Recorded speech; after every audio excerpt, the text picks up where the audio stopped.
સરદાર ગુર્જરી ડિજિટલમાં મહત્વના સમાચારો પર એક નજર. અમૂલ ડેરીની 3 માસથી અટકેલી 79મી સામાન્ય સભા 17મીએ યોજાશે.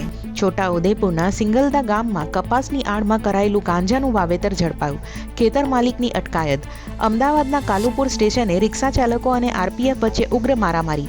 આરપીએફના મારથી રિક્ષા ચાલક બેભાન. અમદાવાદમાં શેર બજારમાં રોકાણના બહાને ફાર્મા કંપનીના નિવૃત્ત મહિલા સાથે 86 લાખની છેતરપિંડી. અમદાવાદ ગાંધીનગરને જોડતો ઇન્દિરા બ્રિજ બિસ્માર. રોજના 1 લાખ વાહન ચાલકોના માથે તોડાતું જોખમ. પંચમહાલમાં શહેરા પાલિકાના અપક્ષ સભ્ય અજીત શેખ 1000 મુસ્લિમ કાર્યકરો સાથે ભાજપમાં જોડાયા. પ્રિયંકા ગાંધીની આસામ વિધાનસભામાં ચૂંટણી માટે સ્ક્રીનિંગ કમિટીના વડા તરીકે નિયુક્તિ. 14 નક્સલી ઠાર. હીડમાના સાથી 1 કરોડના ઇનામી સહિત 19નું સરેન્ડર. કેન્દ્રના દાવાને નકારતી સ્ટડી. અરવલ્લીનો 31% હિસ્સો જોખમમાં. ભૂગર્ભ જળ સંગ્રહ અટકી જશે.